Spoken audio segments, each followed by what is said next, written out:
Sisa hidup yang ada ini ingin kami berikan, terutama saya sebagai pimpinan ini, berikan ya Allah. Sebelum mencabut nyawaku, aku ingin lihat Indonesia yang lebih baik daripada hari ini.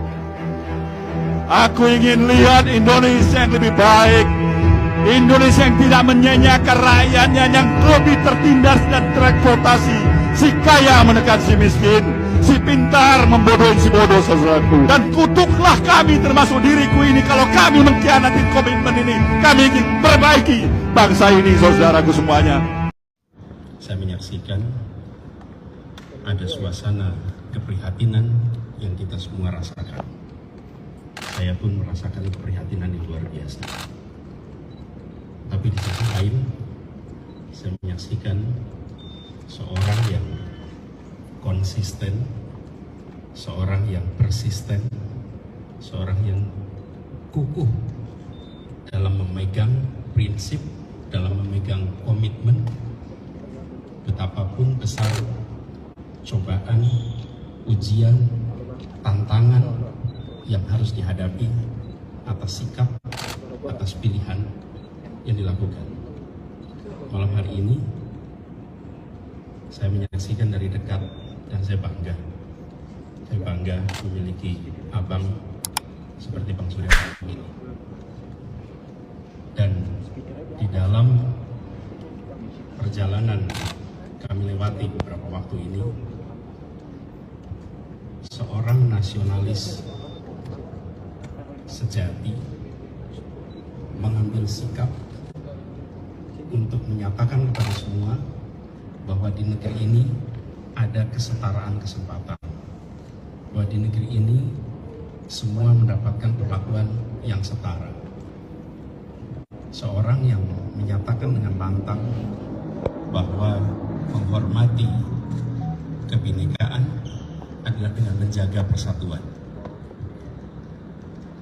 Karena itu ujian, tantangan yang dilewati itu dilewati dengan rasa yakin bahwa ini membawa pesan-pesan dan nilai kebenaran.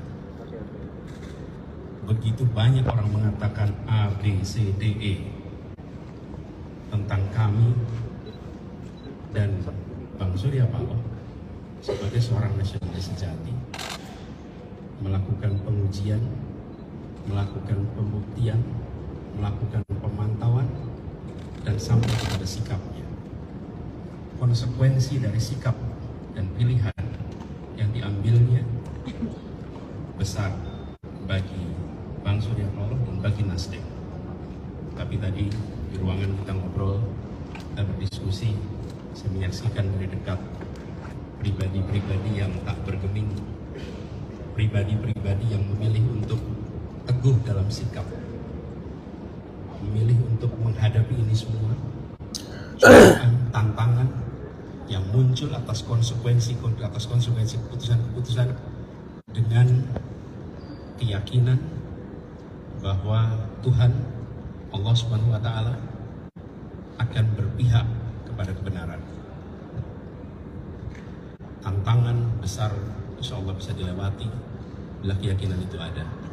Dan malam hari ini saya menyaksikan dari dekat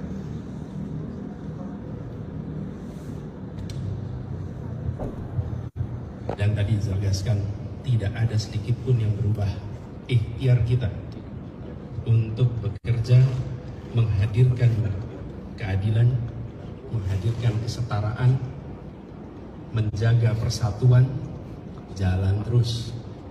Tidak ada yang berubah, tidak ada yang bergeser, dan tidak ada yang melambat.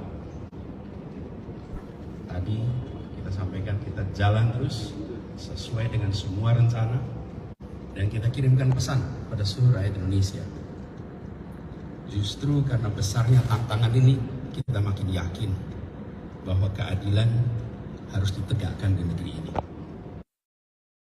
Masa kampus masih berbicara pada politik impresi seperti itu? Tambah diklaim. Saya sebagai orang yang waras mau ngajak kakak-kakak semua, teman-teman semua, 3 problem besar tidak pernah. Harusnya kita bukan memerangi identitas dan politisasi identitas tadi.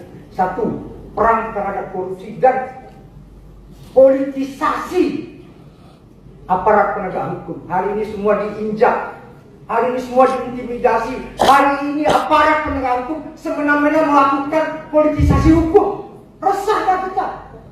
Gak ada Pak. Semena-mena aja. Mau tangkap si A, tangkap si B, tangkap si C. Kenapa yang menjadi presiden tugas partai Pak, bukan pelayan rakyat. Yang menjadi presiden itu harus pelayan rakyat, bukan presiden partikulir, bukan.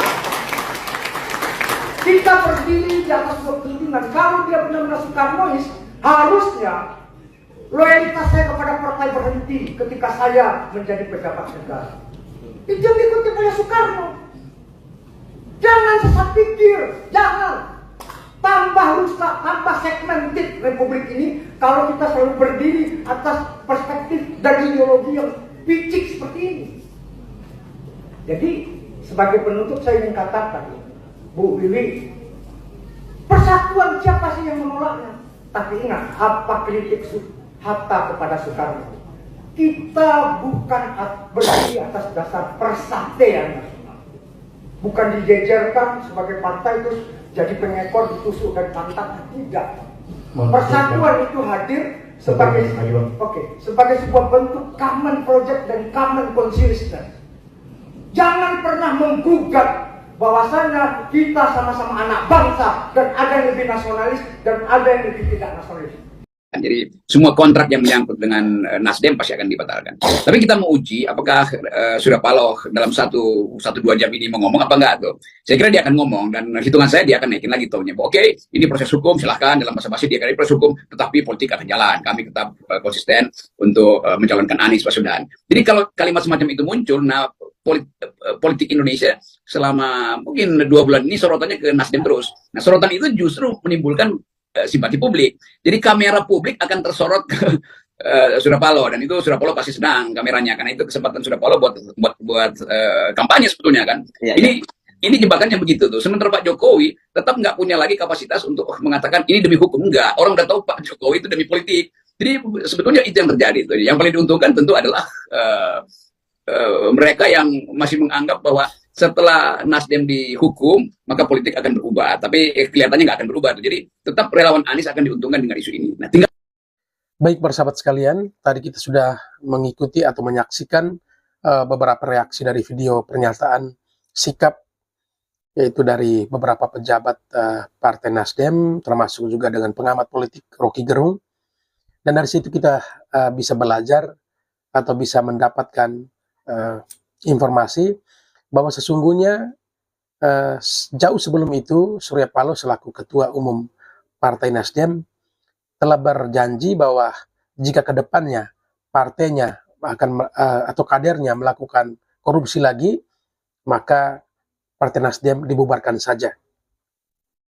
Kita teringat dengan satu kalimat, mulutmu adalah harimaumu, dan apakah ucapan Surya Paloh tersebut merupakan kutukan bagi diri sendiri dan juga bagi partainya. Karena saat itu beliau berpidato dan berapi-api meminta kepada Tuhan, jika sampai kader atau partainya menyeleweng atau keluar dari koridor, maka silakan untuk dihukum, terlebih dia sebagai ketua umumnya.